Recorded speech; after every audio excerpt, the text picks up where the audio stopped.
pesquisa nacional por amostra de domicílios, PNAD, mostrou que 74% dos brasileiros já conquistaram o sonho da casa própria. Uma opção adotada por muita gente é comprar um imóvel ainda em construção, o que pode significar uma economia entre 20% e 30% do valor de um apartamento pronto, por exemplo. Mas aí é preciso redobrar os cuidados para evitar problemas. E é isso que vamos mostrar no nosso programa, que está começando.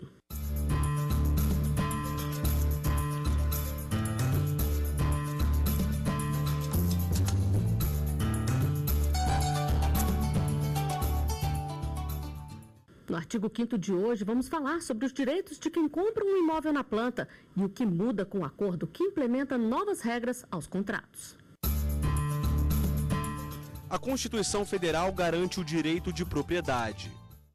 Aqui no estúdio eu converso com o advogado Matheus Oliveira, especialista em direito imobiliário e urbanístico, e com o advogado Júlio Engel, especialista em direito do consumidor e responsabilidade civil. Sejam bem-vindos ao artigo 5º. Doutor Matheus, a gente sabe que o sonho da casa própria requer muito planejamento. O que é melhor? Juntar o dinheiro para comprar um imóvel, fazer um financiamento ou aproveitar lançamentos de construtoras quando os imóveis ainda estão na planta? Essa é uma questão muito importante, que de fato precisa ser analisada com muita cautela e muita tranquilidade. E depende também dos objetivos de cada pessoa. Importante fazer uma distinção de como funciona uma aquisição de um imóvel na planta e como funciona uma aquisição de um imóvel pronto. Quando se compra um imóvel na planta, existe sim uma vantagem, porque existe um prazo durante o qual aquela unidade, aquele empreendimento está sendo construído, e durante esse período, a pessoa que está interessada na sua aquisição pode fazer uma compra com um sinal, um adiantamento, um valor mais baixo. E ao longo do tempo de obra vai pagando parcelas, normalmente sem incidência de juros, apenas com uma atualização com base no índice da construção. Quando a gente fala de aquisição de imóvel pronto, se o interessado precisa de um financiamento imobiliário, porque não vai dispor daquele valor, aquela quantia para um pagamento, uma compra à vista, ela precisa de uma instituição financeira ou de uma construtora que esteja disposta a conceder esse financiamento. Nesse tipo de situação, existe uma questão muito clara em que o sinal normalmente chega até 30% do valor do imóvel. Essa é a questão de estratégia financeira de cada um. Existem outras questões jurídicas que devem ser também analisadas. E qual é o cuidado do ponto de vista legal, doutor Júlio, que a pessoa deve ter quando escolhe comprar um imóvel na planta, por exemplo? Bom, em muitos casos a construtora tem vendido, mas não tem cumprido os prazos de entrega. Então, o consumidor, para se certificar sobre a idoneidade da empresa, deve buscar informações, tanto na internet como em órgãos de proteção do consumidor. E também eu sempre aconselho que busque o auxílio de um advogado, tanto na pré-formalização e na formalização do contrato. Para deixar tudo certinho, né? Com certeza, é a melhor opção. E um problema comum é o atraso na entrega da casa ou apartamento. Ao fazer a venda, a construtora estabelece o prazo para o término das obras. Os futuros moradores ficam na expectativa de receber o imóvel, mas a data vai sendo adiada. O que fazer? Quais são os direitos destes proprietários?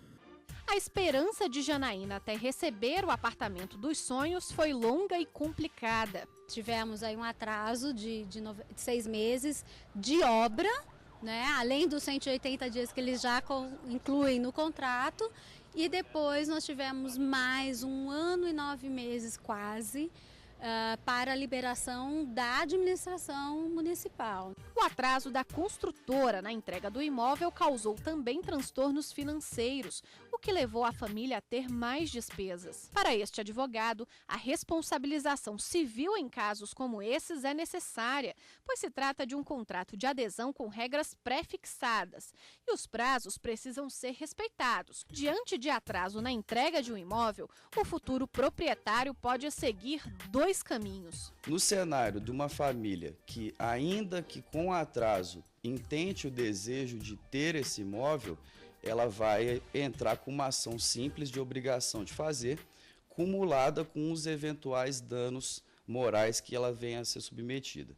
No caso da pessoa que não quer mais o imóvel em razão do atraso, ele vai entrar com uma ação um pouquinho diferente, uma ação de rescisão contratual, cumulada com perdas e danos e um pedido liminar de que essa construtora se abstenha de incluir o nome dele no rol de inadimplentes e de cobrar também eventuais taxas condominiais e acessórios, encargos quaisquer que sejam derivados dessa relação contratual. Doutor Matheus, por que atrasos nas obras são tão frequentes? Existem diversos fatores. Há, sim, situações em que se verificou dificuldades até mesmo dos municípios ou do Distrito Federal de ter uma agilidade maior numa série de providências necessárias para o habite-se. Agora, o importante é que existe uma condição clara no contrato em relação ao prazo de tolerância. Os atrasos podem existir e acabam acontecendo. O contrato precisa ser muito claro de quais são as consequências nesse tipo de situação. Pois é, doutor Júlio, todo e qualquer prazo tem que constar no contrato. É bom o consumidor ficar bem atento aí? Com certeza, tem que constar no contrato. Inclusive, na minha opinião, deveria estar destacado esse prazo, porque muitas vezes o consumidor ele chega até determinado empreendimento por uma oferta publicitária. E a gente tem visto na prática que grande parte desses prazos que são ofertados pela publicidade, na prática, eles não são cumpridos. Isso porque, por manobras contratuais, as construtoras acabam estipulando prazos que se chamam prazos de tolerância, ou seja, o consumidor fecha o negócio na cabeça dele imaginando que receberá em determinada data, entretanto, por aquela autorização contratual, ele acaba recebendo até em outro momento. E o que é considerado um prazo aceitável de atraso na entrega? Os contratos usualmente têm estipulado uma cláusula de 180 dias de tolerância. Essa cláusula tem sido aplicada de forma genérica, entretanto, pela própria lei de incorporações, eu entendo que ela deveria ser aplicada em casos específicos, onde restasse comprovada a justificação do motivo por qual houve o atraso. Doutor Matheus, e o que muda com o acordo assinado entre a Secretaria Nacional do Consumidor, a OAB e representantes da construção civil, que implementa novas regras aí aos contratos? O pacto vem trazer uma uniformização de procedimentos, uniformização de regras. Isso, aliás, é algo muito desejável e muito importante, porque existe por parte do consumidor uma verdadeira incerteza, especialmente quando o contrato daquele imóvel que ele comprou não traz regras claras. Mas é importante dizer que nessa questão do atraso especificamente de obra, esse pacto vem prever a possibilidade e a legalidade dessa tolerância de 180 dias. Porém, esse pacto já traz uma inovação que não é exatamente o que muitas decisões hoje da Justiça vêm trazendo, é que, apesar de ser legal a existência desse prazo de 180 dias, a incorporadora já estaria assumindo uma multa equivalente a 0,25% dos valores pagos pelo cliente até aquele momento, a partir já do primeiro dia de atraso, dentro desse prazo de tolerância de 180 dias. Além disso, esse pacto vem estabelecer também uma multa de 2% em favor do consumidor, entendendo que a partir daquele momento já existe uma infração contratual por parte da empresa. E após os 180 dias, ainda estabelece uma multa de 1% ao mês em favor do consumidor, que seria a indenização necessária para custear a despesa que o cliente estaria tendo a partir daquele momento com o aluguel de um apartamento, por exemplo, parecido com aquele que ele está adquirindo. Essas regras, importante dizer, nesse caso do pacto, estão sujeitas à adesão por parte das empresas, mas vem trazer já regras bastante favoráveis para os consumidores. Agora, esse pacto é um acordo voluntário. A empresa assina se quiser, mas se ela assinar, doutor Júlio, aí ela é obrigada a cumprir essas normas que foram estabelecidas? Sim. Se ela assinar esse pacto, ela vai ter que fazer uma adequação dos novos contratos dela e implementar essas medidas que o doutor acabou de comentar. Bom, nós temos uma pergunta feita nas ruas para ser respondida pelos nossos convidados. Vamos ver. A construtora tem que pagar o meu aluguel depois de quanto tempo de atraso na obra? Doutor Júlio, o que diz a lei? Então, ela tem que cumprir o prazo contratual, né? Como eu disse anteriormente, existe na maioria dos contratos um período de tolerância de 180 dias. Entretanto, esse período de tolerância ele pode ser questionado na Justiça. Alguns tribunais já têm entendido que esse período, apesar de previsto em contrato, ele só vai ser aplicado se houver uma justificativa para o atraso. Então, a partir do momento que houver o descumprimento do contrato, pode pleitear as indenizações decorrentes desse ato ilícito. E o que fazer se a demora na entrega é tão grande que o proprietário quer desfazer o negócio? o que pode ser descontado do valor pago pela pessoa que quer romper o contrato. Esta é a dúvida de um telespectador. Se eu desistir do imóvel depois do contrato assinado, quais são os direitos da construtora? Dr. Matheus, pelo acordo firmado, o que a construtora pode cobrar? Importante traçar um paralelo aqui das decisões que ultimamente os tribunais vêm adotando, que é uma posição de que no caso de desistência por parte do comprador, esse comprador poderia manifestar sim essa desistência a qualquer momento e teria direito à devolução das parcelas pagas, atualizadas, desde que a empresa retesse uma multa por essa desistência por parte do comprador, que as decisões vêm variando de 10% a 20% dos valores pagos. O pacto traz algumas novidades em relação a esse aspecto. Nesse sentido, as empresas costumam dizer que o que acontece nesse tipo de mecanismo, basicamente de multa, de retenção de parte dos valores pagos, dependendo de quanto o consumidor já efetuou de pagamento daquele imóvel, essa multa pode ser insignificante do ponto de vista de valor econômico. Vamos dar um exemplo aqui para ficar mais claro para o consumidor. Imaginemos que uma compra de um imóvel de R$100 mil já tenha havido um pagamento de R$5.000, porque a desistência está sendo feita logo no início. Se a gente falar de uma multa de 10% dos valores pagos, 10% de R$5.000 seria uma multa de R$500. E aí as empresas, as construtoras, incorporadoras, costumam dizer que essa multa é muito pequena e mal estaria num valor suficiente para ressarcir as despesas que as empresas fizeram. Nesse sentido, o pacto traz uma novidade, que aí há quem diga que acabou ficando onerosa demais para o consumidor, que é estabelecer um critério diferente, basicamente trabalhando-se com a ideia de que a multa pode ser de até 10% do valor do imóvel. Nesse mesmo exemplo, caso o cliente consumidor tivesse comprando esse mesmo imóvel de R$100 mil, já tivesse pago a quantia de R$5.000, e esse R$5.000 está dentro ainda dos 10% do valor do imóvel. E nesse caso, para não dizer que ele perderia todo o valor pago, o pacto prevê uma exceção, desde que essa multa não ultrapasse 90% dos valores pagos. Então, ele teria ainda uma devolução menor de 10% do que ele pagou. Bom, nós vamos a um rápido intervalo. O artigo 5º volta já.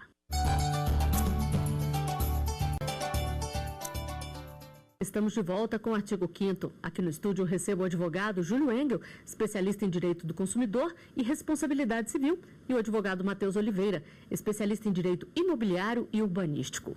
No programa de hoje a gente conversa sobre os cuidados na hora de comprar um imóvel ainda em construção e o que muda com o acordo que implementa novas regras aos contratos.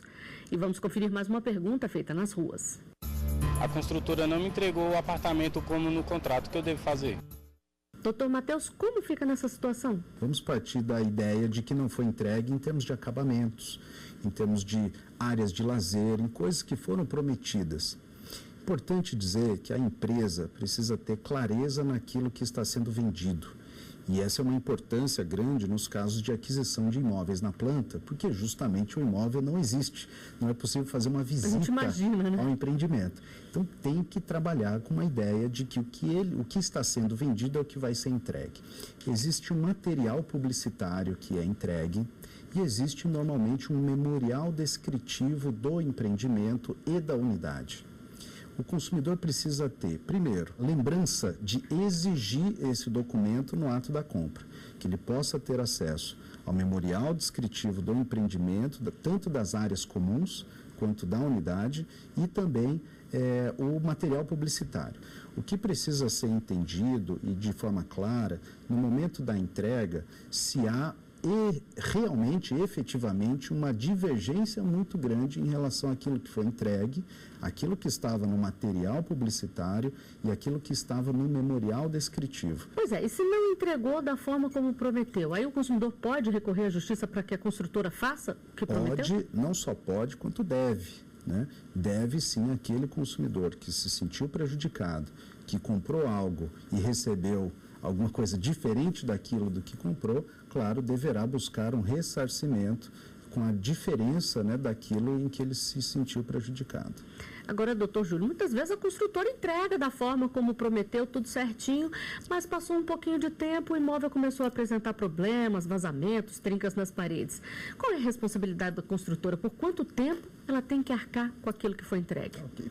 Existem dois tipos de vícios, né? Os vícios aparentes, de fácil percepção, que a pessoa recebe o imóvel, ela vai ter condições já de avaliar, por exemplo, uma porta quebrada, uma parede torta, e outros vícios que são vícios ocultos, que ela vai poder identificar esse defeito com o passar do tempo, utilizando o imóvel, às vezes vícios que até afetam a estrutura do imóvel.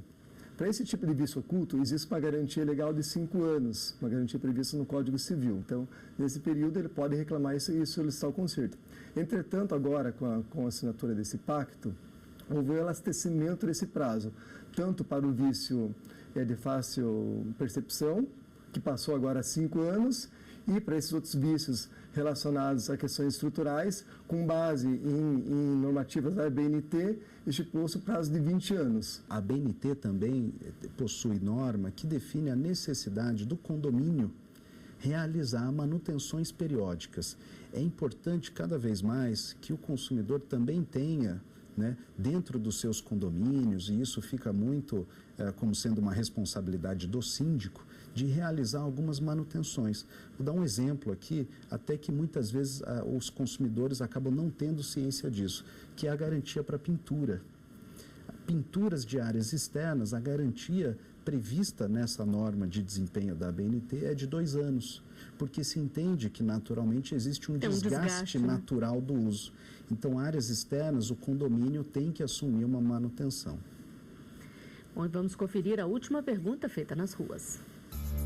Eu, como compradora, sou obrigada a contratar seguro na hora de fechar imóvel? Doutor Júlio, a construtora ou a financiadora podem exigir aí um seguro por parte do proprietário? Normalmente, os bancos acabam oferecendo o chamado seguro prestamista, né? O objetivo do seguro é justamente garantir o pagamento do financiamento em eventual sinistro que possa ocorrer na vida da pessoa. Na minha opinião, na verdade, ela não tem como ser coagida a contratar esse seguro. Se houver esse tipo de coação, se for uma venda condicionada, essa é uma venda ilegal. Nós temos o Código de Defesa do Consumidor, é uma venda casada. E aí a pessoa, se ela decide por contratar um seguro, ela pode escolher a seguradora que ela quiser ou tem que seguir aquela que a construtora ou que a financiadora ofereceu? Muitas vezes os bancos têm as próprias seguradoras ou as empresas já possuem, né, de certa forma, uma seguradora que já está trabalhando aquele empreendimento. Então, por isso, normalmente se oferece aquela seguradora que já está trabalhando naquele momento. Mas, de fato, se o consumidor tiver uma seguradora própria, pode ser que ele tenha que buscar os seus direitos, mas que deveria, nesse caso, ser atendido. Importante dizer que o seguro, nesse tipo de situação, pode ser também algo benéfico para o consumidor, uma vez que ele garante, em caso de falta desse comprador, a quitação do imóvel, a quitação do saldo devedor. Bom, e se receber o imóvel com atraso já provoca muito aborrecimento, imagina pagar e nem receber. O que fazer se a construtora pede falência e fecha as portas? O que era o sonho da casa própria virou um pesadelo. A gente investe, dá tudo que tinha, vendeu carro, vendeu moto, juntou dinheiro de pai, de mãe e depois a obra para, você fica sem nada disso, você perdeu tudo, né? Mais de 200 mutuários ficaram no prejuízo. O prédio de 10 andares fica em Águas Claras, cidade a 20 quilômetros do centro de Brasília. Mas depois de 8 anos, a torre ainda está na fase inicial de construção. A construtora decretou falência e deixou os futuros proprietários no prejuízo. Esse é um alerta para os interessados em comprar imóveis na planta. Antes de qualquer compra, segundo os especialistas imobiliários, não tem jeito. É preciso pesquisar com cuidado sobre a reputação das incorporações. O PROCON é essencial. É no órgão onde estão registradas as reclamações sobre a empresa. Proprietários de outros empreendimentos feitos pela construtora também podem ser úteis. Eles podem relatar atrasos e problemas durante as obras. É preciso também consultar os registros financeiros. Dívidas na Receita Federal e na Justiça do Trabalho podem comprometer o futuro de uma empreiteira. E ler bem as entrelinhas do contrato. Se mesmo assim ainda houver problemas e a incorporação abandonar a obra, é necessário buscar o Poder Judiciário. Doutor Júlio, qual é a orientação para o consumidor? Descobriu que tem alguma coisa errada, tem que acionar o judiciário imediatamente? É uma opção, mas infelizmente nós sabemos que mesmo você obtendo um título na justiça que reconheça o teu direito de exigir a tua indenização contra a construtora, numa hipótese de falência, pode acabar com o consumidor não receber nada, pode acabar o consumidor não receber nada. E aí, nesse caso, então, o consumidor tem que ficar bem atento e pesquisar muito antes, né? Com certeza, até no início do programa nós comentamos que precisa saber da reputação, saber se é uma construtora que realmente entrega aquilo que promete, inclusive comparecer nos empreendimentos onde foi entregue para avaliar a qualidade do imóvel entregue. Doutor Matheus, e as pessoas que compraram um imóvel que a construtora faliu, elas podem assumir essa obra para terminar o empreendimento? A legislação veio criar uma figura chamada patrimônio de afetação. O que seria esse patrimônio de afetação? É uma possibilidade que as incorporadoras têm de, no momento de um lançamento de um empreendimento, dizer que aquele empreendimento não se mistura com dívidas e outras obrigações dessa mesma empresa em outros empreendimentos. Significa que o patrimônio daquele empreendimento está afetado para aquele empreendimento. Existe uma lei que estabelece como a empresa pode fazer isso e quais são as consequências benéficas disso para esses empreendimentos que as construtoras submetem a esse chamado regime de patrimônio de afetação. Todos os valores pagos pelos clientes ficam numa conta bancária segregada que não pode ser utilizada pela empresa para pagar dívidas de outros empreendimentos. E, nesse caso, havendo a falência da empresa, aquele patrimônio, tanto o terreno, quanto as obras que já foram executadas até aquele momento, quanto os recebimentos dos clientes, ficam segregadas, não fazem parte da massa falida. E, nesse caso, a lei expressamente possibilita a uma comissão de representantes dos clientes assumir a gestão do empreendimento e terminar a obra. Essa é a chamada Lei do Patrimônio de Afetação, número 10.931.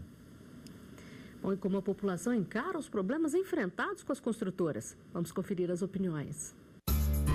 Envolve, o dinheiro das pessoas, tem que ter honestidade, sinceridade. As pessoas fazem compromisso, Então acredito que é uma causa justa ter lei, ter punição. Não é só por uma questão de punição, eu acho que é uma questão até moral, porque às vezes a pessoa está só esperando aquele momento para finalmente ir para casa dela e ela continua pagando um imóvel na planta e um aluguel. As pessoas estão pagando duas vezes, não é?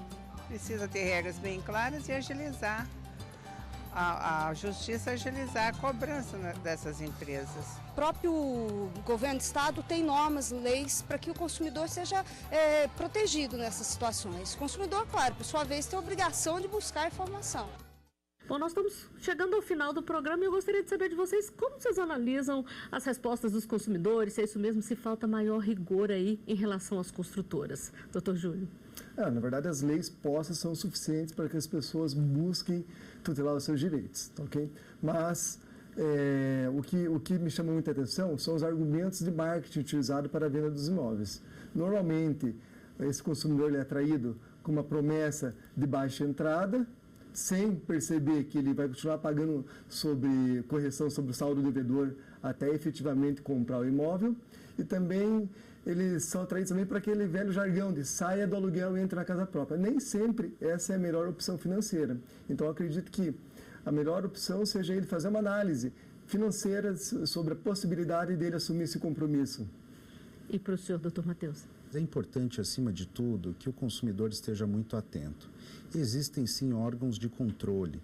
O Ministério Público dos estados, de modo geral, possuem promotorias do consumidor que vem tendo uma atuação bastante forte, inclusive no sentido de buscar as empresas para firmarem termos de ajustamento de conduta. O que precisa existir, acima de tudo, é uma seleção natural pelo consumidor que esteja mais atento, que não se deixe levar por propagandas sem realmente pesquisar as empresas, analisar os contratos e ter uma informação clara. E se a informação não estiver, que assim exija, para que possa realmente tomar uma decisão acertada, pelo menos em relação a com qual empresa contratar. O artigo 5º de hoje está chegando ao final. Doutor Júlio, doutor Matheus, eu agradeço muito a presença de vocês aqui no estúdio da TV Justiça e eu agradeço também a você que nos acompanha. Para rever os nossos programas é só acessar tvjustiça.jus.br e você também pode enviar uma sugestão de tema para o e-mail artigo5@stf.jus.br. Até o nosso próximo encontro.